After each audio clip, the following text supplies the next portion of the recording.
talking about the common myths. I'm so excited that you're here with me today. Thank you for hanging out. This is an interesting topic. I know it's one that I got really confused about. So let me repeat it just for those who are joining me. We're going to be talking about the common myths about narcissists. Like, do they change for the new supply? Um, we often think that they do. At least they make it look like they do. So are they actually doing that? What other some myths that you've heard? I know that I've heard that often they try so hard that change is possible. That there's another myth that they're traumatized and this is why they behave that they do the way that they do. Um, and that it's rare. Here's another big common myth about narcissism and narcissists, that it's a rare disorder, and that all this talk about narcissism is actually way overblown and not actually accurate. So let's get into this today.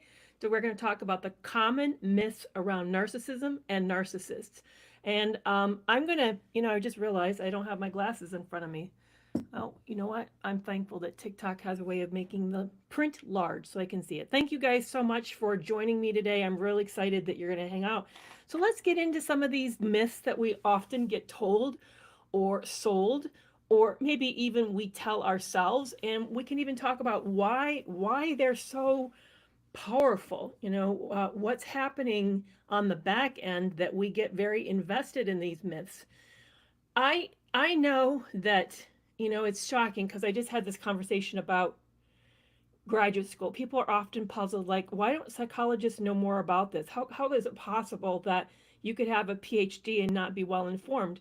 And I think that's another myth, is that psychology and psychologists go in, and this is the domestic violence and abuse is a common topic that's covered, and that everybody comes out of graduate school well informed and understands, and that therefore whoever you see should be a good clinician because they should have had the experience. But unfortunately, that's not the case. That's another myth, that just because somebody has a mental health specialty doesn't mean they know anything about narcissistic personality disorder, or at least not much other outside of the DSM-5 diagnostic criteria. They may know enough to be able to recognize it, but they may not know of the implications, the theoretical understanding behind it, or even what happens when you get into a relationship with a narcissist. So let's talk about the most common myths surrounding narcissists. Like, the biggest one is, do they change? And I think to understand whether or not they change, you have to understand the underpinning of narcissism. Like, what is it actually, and why is it so resistant to change? And thanks so much, guys, for joining me. I see the chat everywhere. I'm so appreciative you guys coming on and joining me today and talking about this. I'm Dr. Kerry McAvoy. I am a clinical psychologist with over 20 years of counseling experience, and I'm a narcissistic abuse survivor. It is common for us to think narcissists can change because we really like the idea that the world is just and that there's real control. We also like the idea that people are that there's redemption. That maybe you don't have a spiritual belief, but we still like to believe that there's free will and autonomy, that we can make something happen because we want it to happen, that we have control over those types of dynamics. But unfortunately, narcissistic personality disorder, and I'm talking about the pathological end, the extreme dysfunctional end, is primarily hard wiring that happens in the brain. There's a really great Nature article. If you go out and look at Nature, at nature.com, there's an article that looks at the brain of a typical person versus a person with narcissistic personality disorder. And it's apparent that the structure, the way in which that brain operates, looks different. There's different structures that are activated and other structures that are quiet or subdued, that there's actual physical changes that happen within this person's mind. Now, the question, and somebody just asked, is how is this happening? What's caused this difference? And that's still a big question. I know that there's pretty strong research out there that suggests that narcissistic personality disorder, the pathological version of it, is genetic. There's a huge component that is genetic, that it's running through families. I know we like to believe one of the common myths is that narcissists or narcissistic personality disorders are made, not born. In other words, something happened in their life. Maybe there was a nurture problem. Maybe they had a detached parent. Maybe they were overindulged and excessively caretaked and really got everything that they wanted. Maybe there was too much pride in that house and they were celebrated too much. But unfortunately, as much as there's been early thoughts that might be some of the cause, the latest research coming out is strongly in the camp. This is a biosocial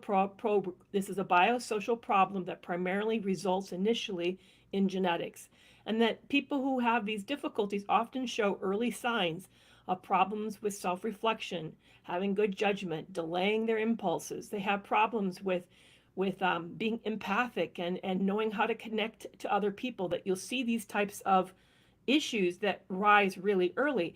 And this mindset creates a way in which, thank you so much for that gift, a different way for them to view relationships, because they're not able to have a concern and awareness of how they're impacting you, because there's not this emotional piece to the relationship. As a result, then they're more calculating and ruthless. They're more likely to do things because how it benefits them, rather than the benefit they get out of the sense of connection that they have in a relationship.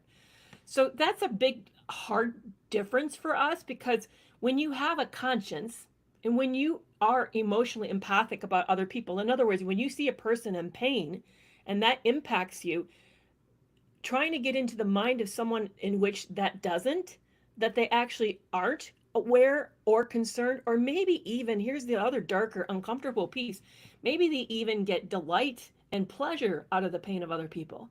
The fact that they have such a competitive mind view, such a jealousy for other people, that when you do badly, they're actually gleeful about that, because then that means that there's an opportunity that they're going to benefit from that outcome, that there's actually some pleasure in the sadism of it, there's some sadisticness to it.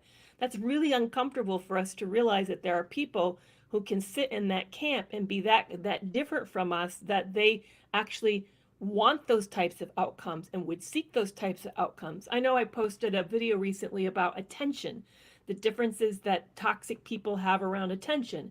Most of us we'd love to have positive attention, recognition, admiration, or just someone recognizing that we're in the room and understanding us. Maybe we don't even need a compliment. We just like knowing that somebody sees us in some way. And most of the time, negative or no attention is survivable. Maybe it's uncomfortable to walk through the world invisible, but hey, I'd rather be invisible than have someone call me out and be conflictual or confrontational. But that's not true for a narcissist or people who have very antagonistic personality structures. They would rather, yeah, they certainly like positive attention, absolutely, and they're very motivated to get it, which is why they're moving from supply to supply, but they're also equally invested in negative attention. To them, negative attention is better than no attention.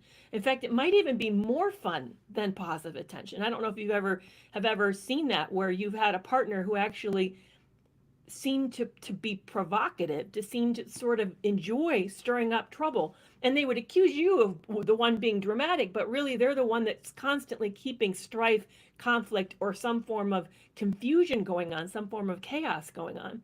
So it's common for us to think that they're like us, that their wiring is like us, and they see the world like us, and that they're broken people. Instead, I think this is a better way to. I just talked to Dr. Peter Salerno. He's going to be on a upcoming podcast in November, and he's a psychotherapist out of California who wrote the book The Nature and Nurture of Narcissism. And it was fascinating to talk to him, because he talked about the fact that we struggle seeing that there are differences, that there are people in the world that do not view the world the way that you and I do, and as a result, then we poorly predict. And we really like this idea of a sympathetic past, that this person's a broken person. It makes us feel like there's hope of, obviously, if you're in a relationship with somebody, it gives you a sense of hope, like maybe this relationship can turn around. But it also makes you feel like we live in a world where there's real possibility for change, and that there's encouragement, and that everybody means well. We just have had a broken experience or a poor life, and that if we could fix that, we could fix all that's wrong in the world. And unfortunately, that's actually not true. So that's the first myth I wanted to tackle, is that narcissists is a trauma-based disorder. It's not a trauma-based disorder. It's not. Here's another way to view it, because I've used this example before, so if you've heard me before, you probably heard me say this, but I'd like to say it again. I got to hear Dr. Vanderkolk in a Washington, D.C. workshop several years ago. In fact, at the same workshop Brene Brown was at. Boy, that was like an amazing experience to see Brene Brown in person, as well as then to get to hear Dr. Vanderkolk, who wrote the book Body Keeps the Score. In the workshop, he shared how 80% of the United States has had a major traumatic event in their life. Now, I'm going to get into the next myth, not probably, yeah, I'm going to get into the next myth of that narcissistic personality disorder is rare. So I'm going to go ahead and say to you, it's at least 7% of the population, probably higher. It's not rare. It's actually more common than we like to think. But anyway, he was saying 80% of the world, or 80%, he's talking about the United States, 80% of the United States has had a major trauma, but only 7% are narcissistic. Now, when you look at statistics, and we're not even looking at cause and effect. Cause and effect is very hard to prove. That's to say, if I bleach my hair, I'm going to turn it blonde. That's a cause and effect statement. We more often like to look at research. It's very difficult to prove cause and effect unless you could see it happens. You do this event, like you boil an egg and it gets hard inside. That's cause and effect. Most often things tend to be correlated, like they occur together. They're more often associated together.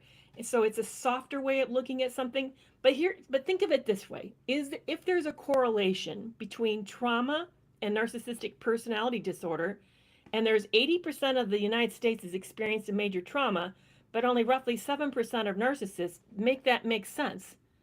Shouldn't it be closer to 80%, right? If trauma caused narcissism, we should see a lot more of it than we do, and we don't. Even just that alone is a great example of how trauma is not causing narcissism. But I know before I want to jump into how frequently does narcissistic personality disorder, well, before I jump into that, I want to say the reason though narcissists claim that is because everybody's got a trauma story. Really? I mean, right? You have your story, I have mine. Most people have had something really traumatic that's happened in their life. And how do we connect to people? Now remember, they don't have a lot of empathy or self-reflection. They have learned to connect to other people by sharing similar sympathetic stories.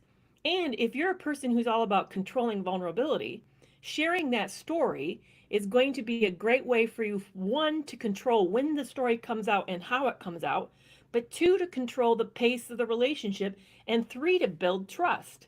So they're telling the story in the way that they do as a way to make a connection with you because they can't connect with you in other ways. Now, certainly there's a lot of manipulative pieces to this. They're trying to be exploitive. But even if we just assumed in the moment, for whatever reason, this person isn't being deliberately exploitive or manipulative, it's a great way for you to create a connection when you're broken in the normal ways that does create connection, which is to have someone tell you something hard, and because it resonates with you emotionally and you feel how painful that is, and you say, wow, that's tough, I'm sorry to hear that, and you even maybe like get a little teary in the eyes because you're connecting with that person. Your mirror neurons are firing and you're getting into the sense of what that feels like for the other person. If you're missing that hard wiring that does that, a great way to connect is through the use of story.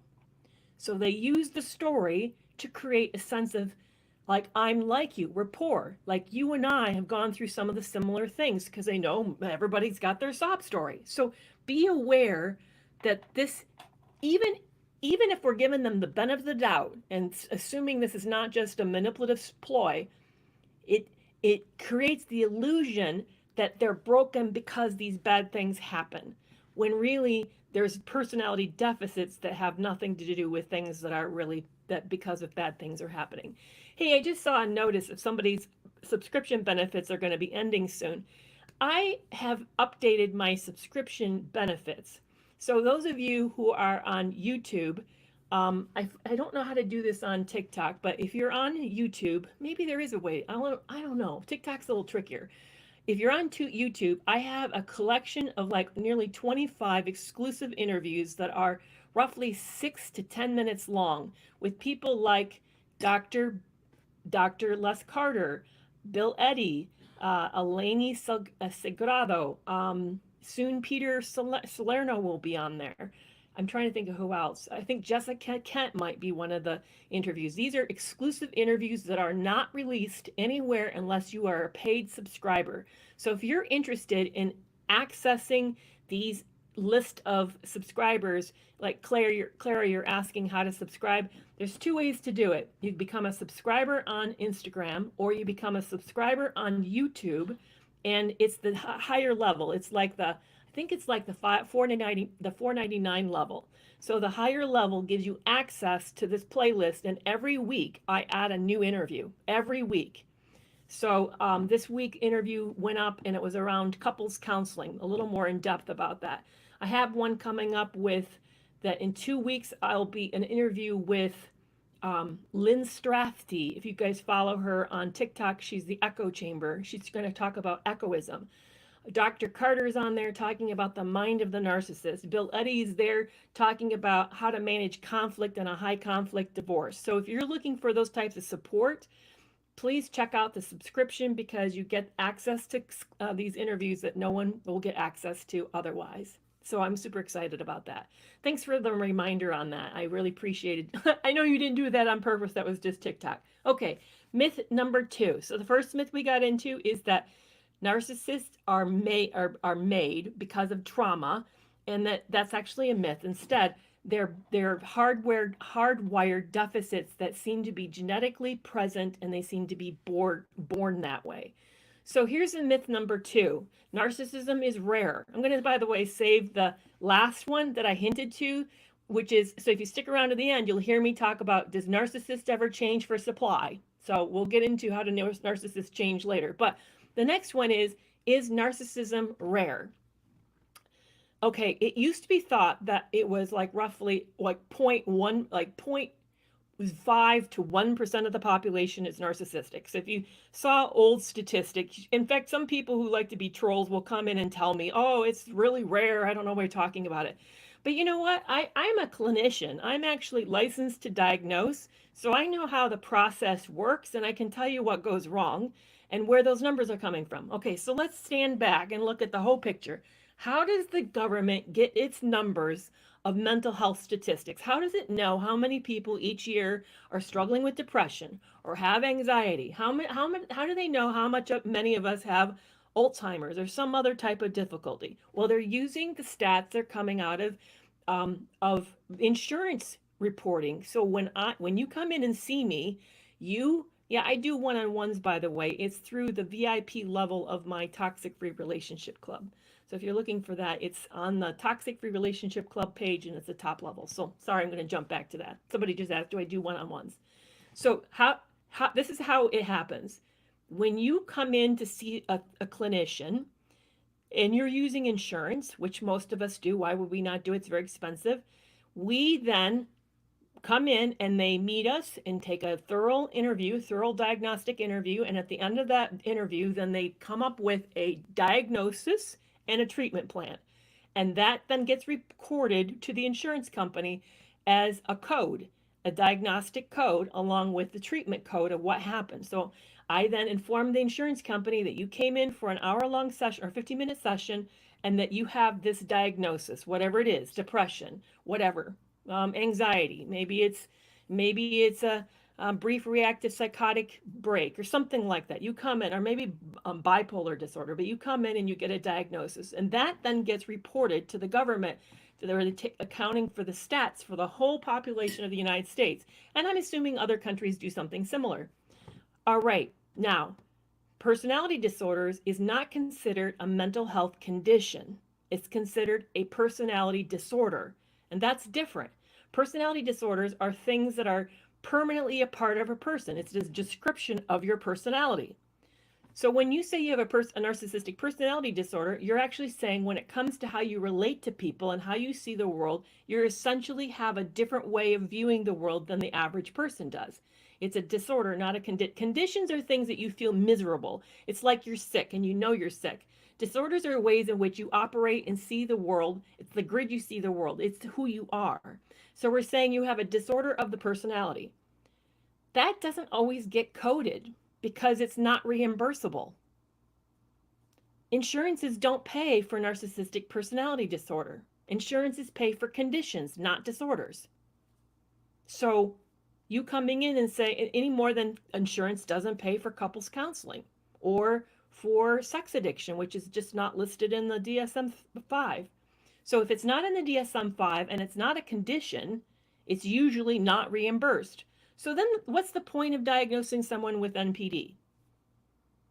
There really isn't a point, because it doesn't change, it doesn't help them, doesn't benefit them. If anything, it just goes in the record that they have a personality disorder, which any person who might get a hold of it, like a former or future employer might say, wow, this person has NPD down listed and it showed up in their medical record. I don't know if they want to hire them. So in a way, it could be an invasion of your privacy. So we're also, as clinicians, discouraged from diagnosing that. Okay, so that's problem number one. It's not diagnosed very rarely when it comes into the office. Problem number two is narcissists don't generally come in for treatment. They don't think they have a problem. They think there's something uniquely special and different, that they're a superior human being, and that what's going wrong in their life is because the rest of us, we make it difficult for them. Not that they're difficult. We're the ones having problems. We're not like them. We're not them. And so because of that, they see we're the problem, not they're the problem. So that they then generally don't come in for treatment because they don't see a need for treatment. The things that I've seen, and I did treat narcissists in the office, but here's the things that drove them in for treatment. Usually their job got so frustrated with them, they said, we're about ready to fire you, and if you don't get help, you're out of here. I saw at least one person for that reason. Another reason I saw was they were losing a massive relationship that scared them. They weren't prepared to lose. They weren't ready for the discard. And so they were coming in hoping that somehow I could manipulate the situation and they could maintain enough stability in the relationship that nothing happened. So that's another reason why narcissists would come into the room. Sometimes they were older and life had failed often enough, and they were in some sort of psychological collapse because life wasn't turning out the way that they thought it would. And so as a result, they were having an existential crisis, that was sort of this massive narcissistically ego wound, and that would drive them in for treatment as well. But those generally are the reasons that a narcissist would step in the office. Narcissists, because of the lack of self-reflection, are not people who sort of pause and say, I've had several failed relationships. Could it be me? They don't generally think of that question. That's just not the way that they look at the world. The world is a problem because everyone in the world's a problem because we're not like them. So there's problem number two. Now, problem number one, just to repeat it, is the diagnostic code isn't reimbursable, so it's not terribly useful. Also could be an invasion of privacy and work against them. Clinicians are trained to not hurt and harm people that way.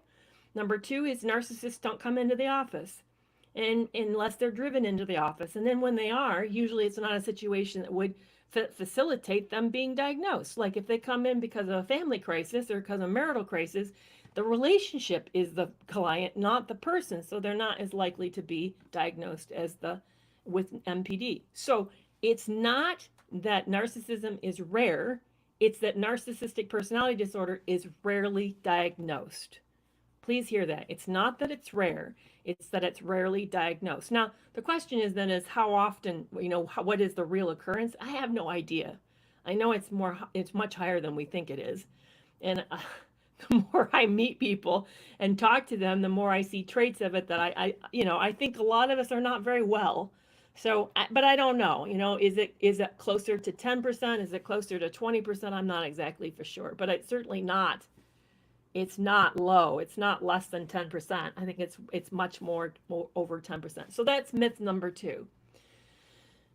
Myth number three is let's get into, do they ever change, and do they change for the supply? So, okay, so let's think about the narcissist's big overall picture, big motive here. Narcissists are about accumulating relationships. It's a very transactional mindset. So they view the world competitively for what they get out of it. And when they meet you, they really are assessing a couple things on you. One is, what can they get from you? How big of a threat are you potentially to them? And to what degree do they need to sort of minimize the risk with you? It's sort of what they're kind of trying to assess when they meet you. They're kind of, in other words, trying to figure out, are you a patsy, pawn, or an enemy? Did I miss any? Yeah, patsy. Oh, patron. Are you a patsy, patron, pawn, or enemy? A patsy is somebody sort of the fall guy, the victim, the target. The pawn is sort of think of the sidekick, the person you can use. The patron is a person that you can take as an advantage of. They're sort of someone to influence, as well as the enemy is somebody who's really actually going to be out to get you. Now, somebody just meant sociopaths definitely do this, and psychopaths do too. They very much view the world in the same way, but only even more ruthlessly than that, very more cold-bloodedly than that. So, but I have now come to the conclusion that narcissists are also sizing people up when they meet them. You know, how big of a competition are you? Are you likely to put them in their place? Is there risk with you? Is there something they sort of can utilize and exploit with you? It's all about, and because of their assessment of people, it's all about the degree that they see that they can, they're measuring your, not only your exploitability, but you're also measuring the benefits that you bring them. So it's about the sale. So when they meet you, as they're sizing you up, they're also then figuring out how can they convert you to either being a patsy, patron, or a pawn in their world. Certainly, you know, if you're an enemy, then they're going to realize that, but they really would prefer to capitalize on some, exploit you in some way. Sort of like, it's as if they're, you know, back in the day when they were looking for oil in Texas. I live in Texas these days, but they're trying to like buy up land where they thought there's somehow like some geographical anomaly that would indicate there's something, you know, below the surface. They're sort of doing the same. They're sort of surveying. They're taking a survey of you, surveying to what degree could you be exploited here. And as a result of that, it's all about, oh wow, that's a gorgeous gift, by the way. I've never seen that. Thank you for that. They're trying to see, and Nando sent that. Thank you so much, Nando, for that. I appreciate it. It's trying to see the degree that that they could sell you on themselves. And so when you're all about the sale, think about if you've ever tried to make a sale, what do? Well, you're trying to increase a person's sense of connection or rapport. You're trying to be believable. You want to then build a sense of trust, that they can trust you, even though it's not earned and certainly not deserved, but you want to appear as if you're a trustworthy person, and you want to be as convincing as you can. So that means you're going to then mimic them. You're going to look like them. You're going to attribute things about you that you're going to say to them, I'm like you. That's your point. You're going to say, I'm like you. Because the more that we have it meet ourselves, the more we feel like we've met our soulmate or best friend or twin flame or, you know, a twin. We really feel like this twinship, then we're more likely to trust them because of that similarity. So they're really trying to sell you that you've met somebody just like you. That's why when they get into the next relationship, you think they've changed. They haven't changed. They're using the same tactics they used with you, they're using now on the new person. It's just that this new person is different than you, so you're seeing them change as they mirror, because they're camouflaging who they really actually are. But remember what I said, if you caught the beginning of today's live, who they are at the core is hardwired into them. The lack of empathy, the inability to develop true intimacy, the difficulty with self-reflection, the problems with impulse control, the difficulty with goal setting, all of those things, that restlessness, that constant boredom they feel, that sense of superiority they have about themselves, that's baked into their personality. That's not changing.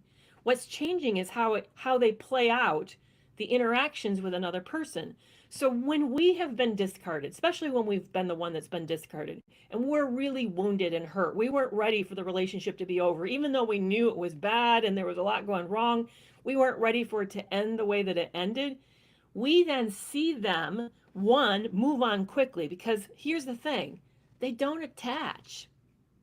They've never been really attached to you, ever.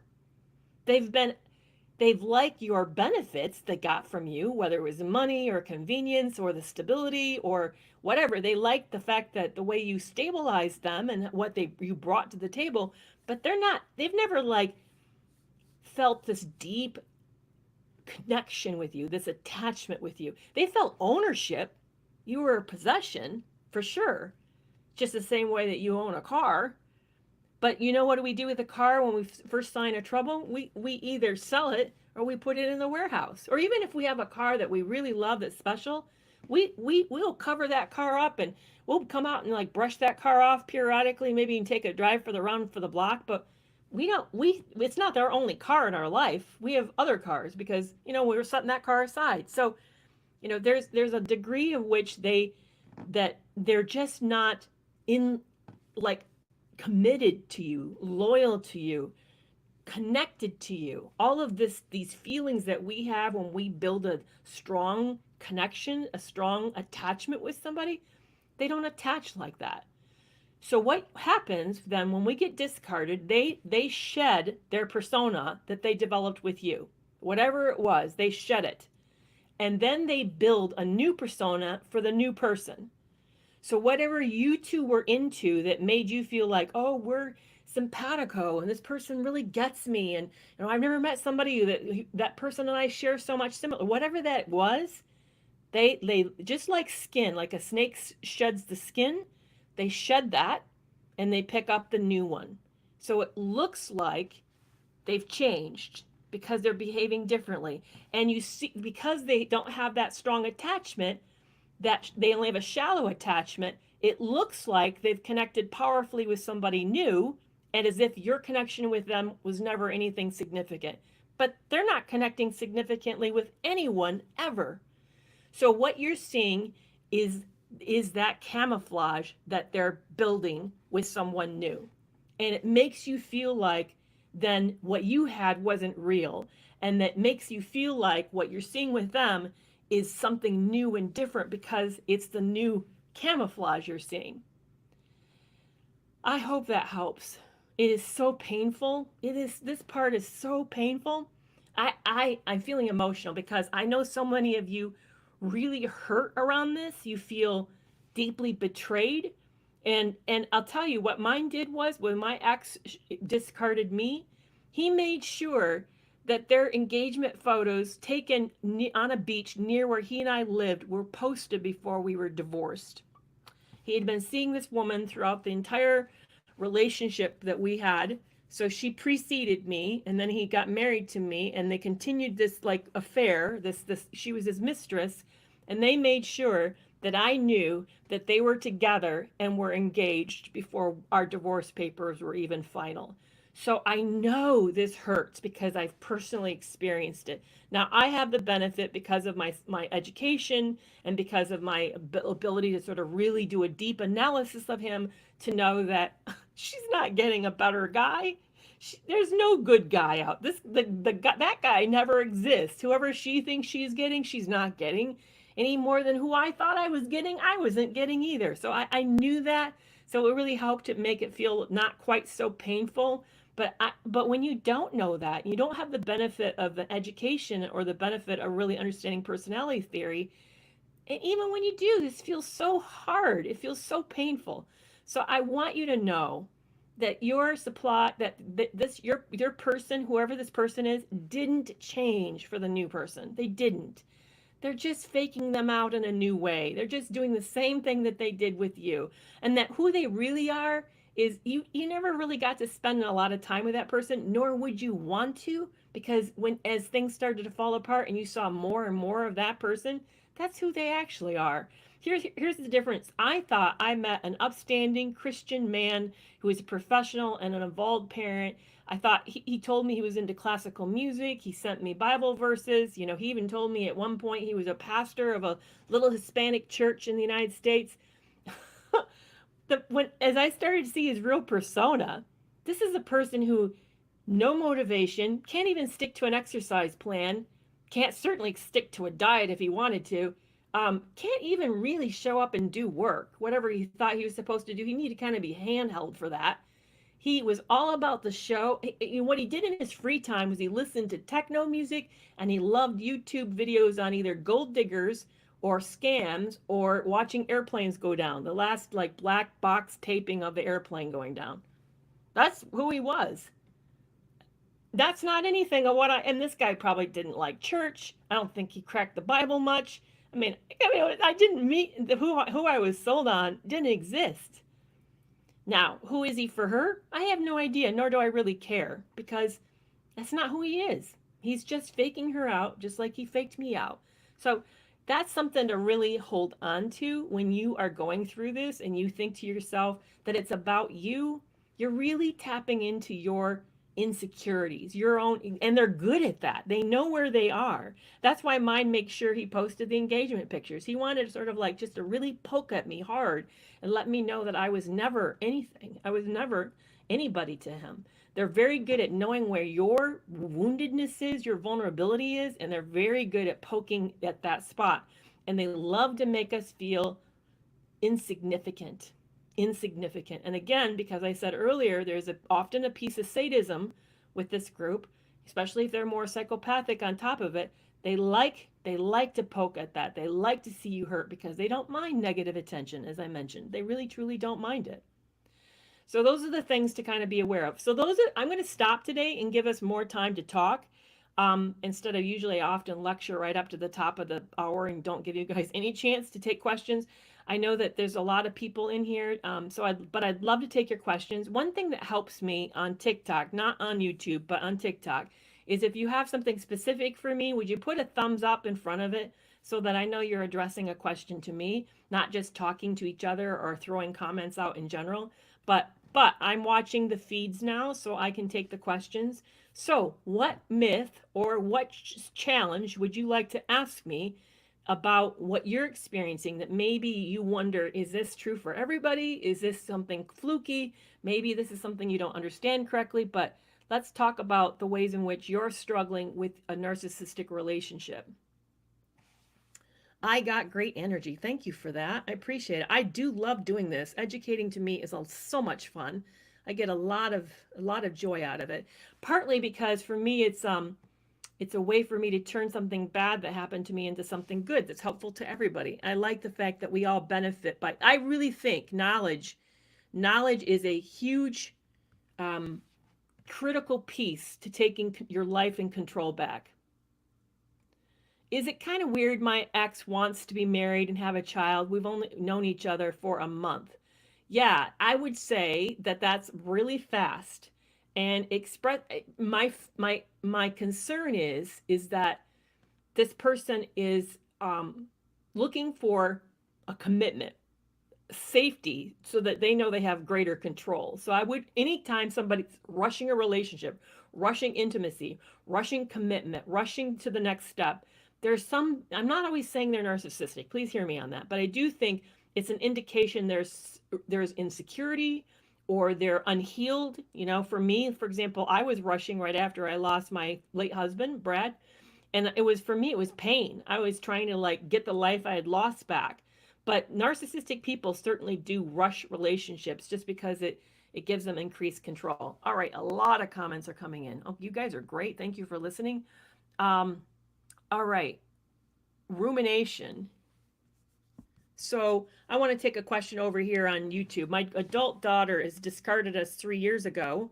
Sorry, it's coming in so fast. Just 3 years ago. Moved in with a man she barely knew, got pregnant 3 months later, and we haven't seen the guy. And Judy, your concern is, are you worried that she's being abused? It sounds like you don't have contact with her. So that would make it hard for you to kind of really know what's happening inside of the relationship because she's not really giving you access to it. So that would be tough. I often get the question, people who love somebody who's in an abusive relationship want to know, how do you help them? And I know you probably don't like my answer because you can't get somebody out of a relationship unless they want out. You have to respect their free will. So what we can do, there's some things that you can do, because I've been in that spot. I didn't want people pushing me out of that relationship either before I was ready. But here's what would have helped me and what could often help your loved one who's in that situation. Be a place of support and safety. Don't be a place of judgment. Don't push for them to make a decision. I know you have an agenda and your agenda is their safety, but it bleeds through too much. You're going to alienate them. Be very careful about the degree that you push for an outcome, like end the relationship. Why are you in this relationship? Why are you putting up with that? All it becomes is one more person they feel pressured to sort of take care of and placate. It becomes, and they'll shut you down and stop talking to you and get isolated. You don't want increased isolation. You want to keep that door open. Think about the ways in which you can keep communication open. You can create safety and create trust. It often means just being a safe place to listen without giving advice. And sometimes you have to do this years before someone's ready to make a change. I know for me, it took me over a year to get ready, but I can't even promise it'll happen that fast. Just be there, available. Try not to bleed too much your agenda as much as it kills you to see what's happening inside of these relationships. And I know it's really, really painful. There are so many questions, guys. Oh my goodness. All right, so I'm going to try. I know I'm going to miss it. If I miss your question because there's so many, please just say it, write it again. Both my mom and my ex are so good at hurting. Is it okay to keep a no contact boundary? I do agree. I think that I wish we didn't need to do no contact, but I have used no contact and low contact as a way to bring myself peace. Because here's some things. When you're in these ongoing relationships where there's a lot of exploitation and manipulation, it keeps you in a state of fight or flight. So you're being triggered all the time. You're having to constantly monitor what's happening and try to keep yourself safe. That's not good for you psychologically. You can't focus on life and can't be your normal self. Instead, you're trying to accommodate this toxic relationship. Sometimes no contact is the only thing that we can do to bring peace to ourselves, allow us to regulate. And the other thing is, what they do is harmful.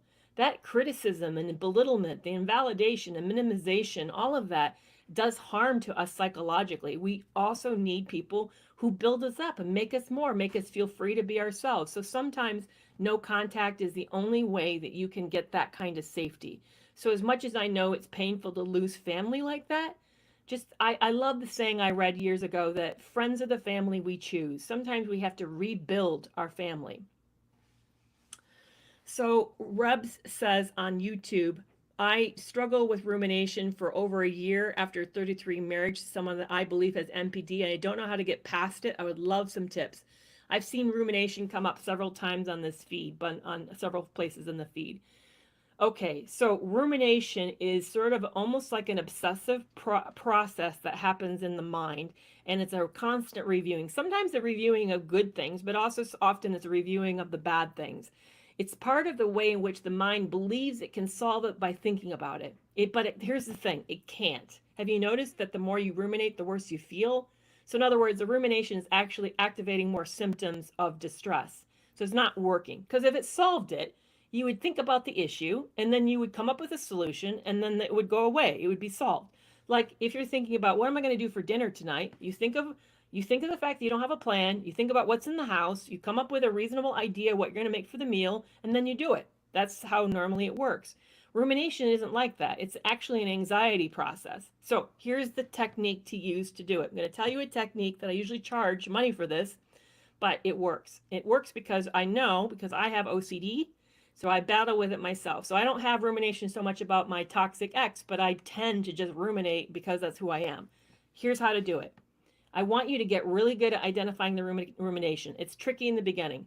You have to figure out, is this thought leading to a productive outcome? If there's no, if thinking about this, whatever this is, can I come up with a reasonable solution? If the answer is no, it fails.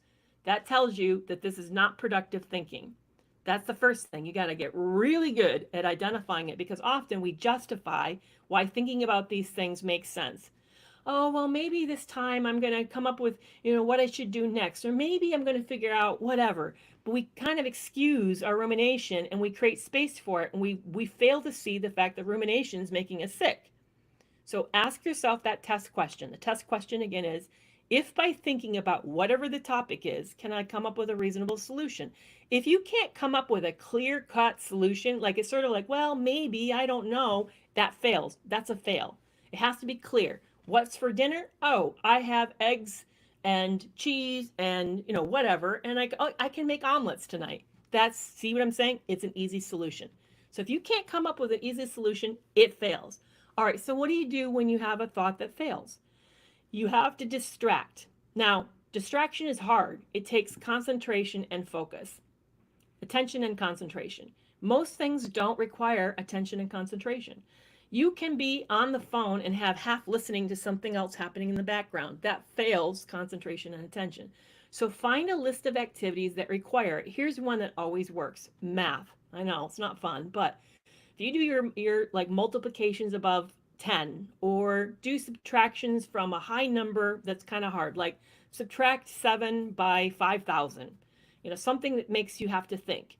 You can't think of anything else but whatever that activity you're doing. Maybe it's memorizing something. Maybe it's memorizing the lyrics of a song or memorizing your favorite part of a movie or something like that. But find activities that take attention and concentration.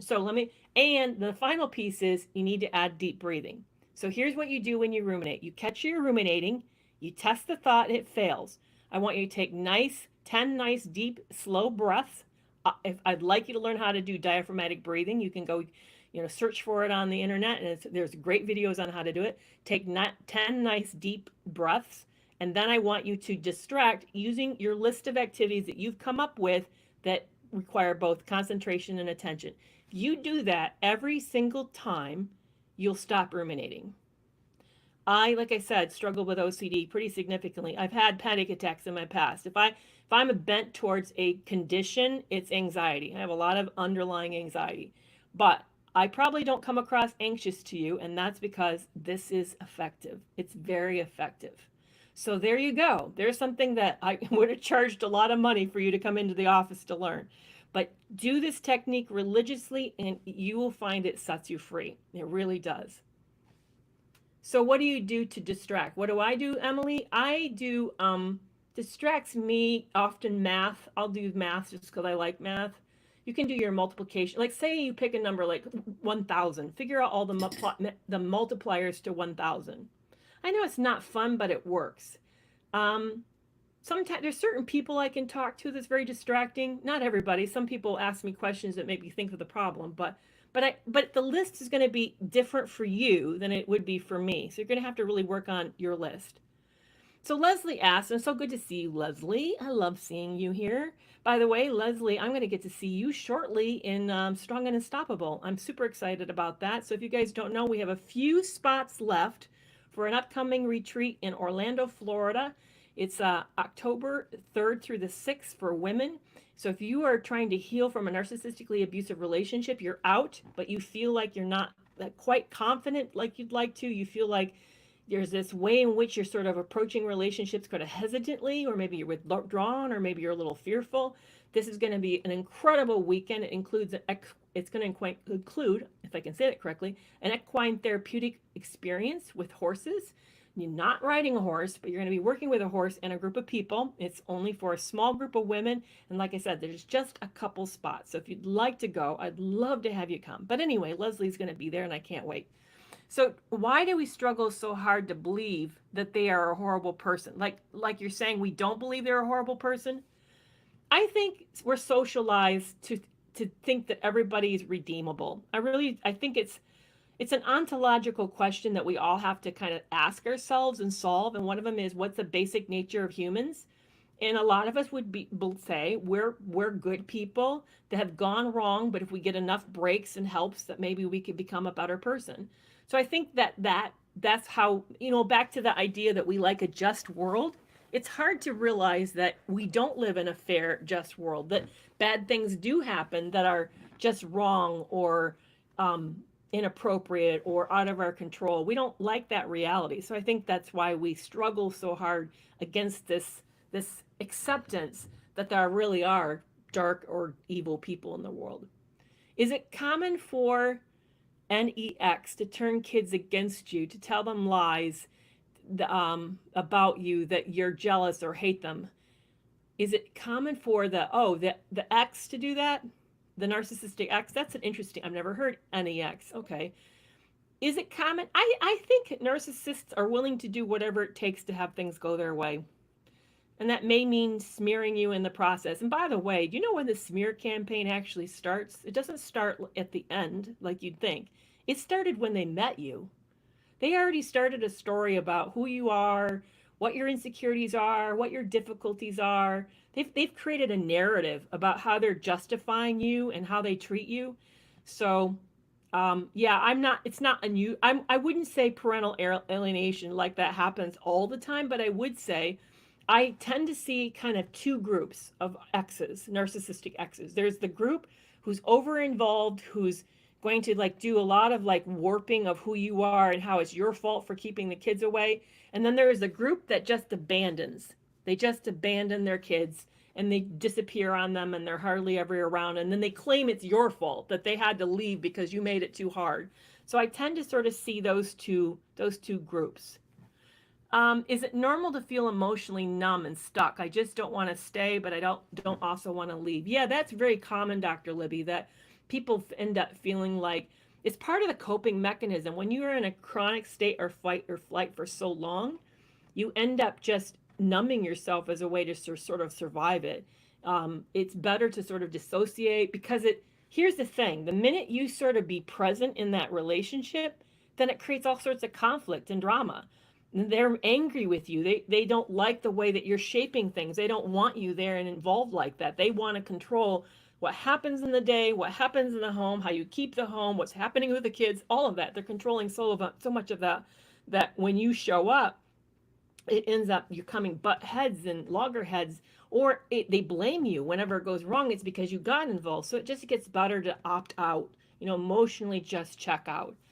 That reminds me, I have a Healing Strong is a 12-week group coaching program for people who are trying to heal from the effects of narcissistic abuse. The next group starts October 30th. So if you're interested in working with Lisa, Sunny, and I for October 30th, then please check that out. It's a great way for you to work through the guilt and the anger, the injustice, the rage, all of those feelings, the grief that we have when we try to solve these relationships. He treats me like a kid. He's control of everything, of my Wi-Fi, my phone. It's the reason he's treating you like the kid is twofold, and it's a fascinating thing that you're bringing up. For one is there's this excessive grandiosity. Narcissistic people believe they're inherently different and special. They believe it. They believe that they're not like you, and the rules about the world don't apply to them. So therefore, he just sort of put that in your case, as you just described, he's put him in a position of superiority or priority of those things. So he believes he's better than with the money. He believes you shouldn't have privacy around the phone. But here's the other thing. It also gives him the opportunity to then control you. You're less likely to report him or to get contact with other people who can dissuade you that this is a good relationship. You're less likely to be able to make an exit because you've lost control of those things. So it's a way for him to keep you under his control by controlling those things that would give you the opportunity for real autonomy and real connection with the real world to get the kind of help that you need. So in that situation, man, I would really recommend that you start to find some devious way to get some access. Maybe, I don't know quite how, but order a new phone, maybe open a new account that he's not aware. I mean, I know he's got the Wi-Fi even, but I mean, jeez, that's awful. I'm sorry to hear that you're going through that. So Graceful Oaks Fiber says, I'm finding I just want to be alone, and that my psychological battery is really low, and my tolerance is low, even with my kids. I just feel like I just never get to be alone. Yeah, what happens when we get near the end of these relationships, we become extremely depleted. That's what you're describing. You're describing an emotional wiped out. And it's hard because that's what happens when a chronic trauma bond. So trauma bond in the beginning feels really great. It's all about love bombing and you feel like you met this perfect person, but then they start to take more control over you. They start to belittle you, criticize you, gaslight you, deceive you, and all this conflict starts to happen. And then there's this cycle that goes on, and you start to then find it just is easier to give in. But when you give in, that's costly because you're actually essentially, in a way, a part of you is dying. You're relinquishing a piece of who you are in order to keep this relationship going. And that's costly, very psychologically costly. And one of it is because you're in a constant state of fight or flight, that's costing you too. That's actually costing you at a hormonal level. So all of this psychological and a physiological depletion, real depletions happening. And when we get to the end of it, we end up feeling like there's nothing left psychologically. We just so given out. So what I found, Graceful Oaks Fiber, is to do what you can to try to give yourself some replenishment.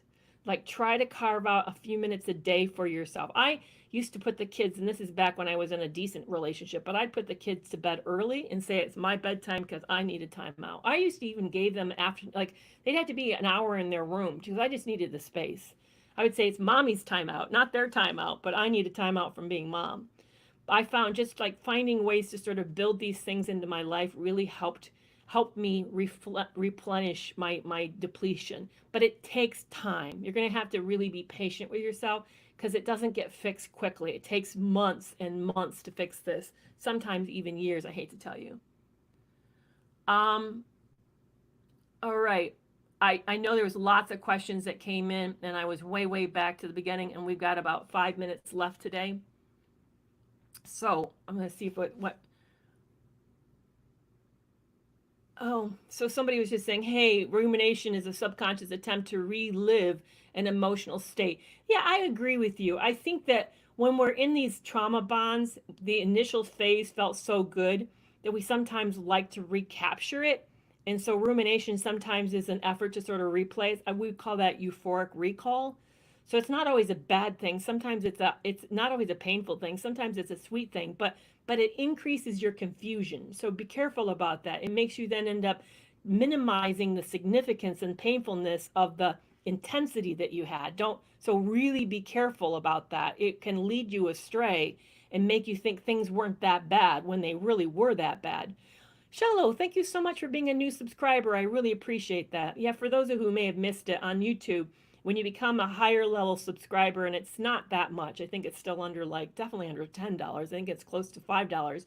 You get access to a complete growing list of exclusive interviews with some of them with amazing people like Bill Eddy and Dr.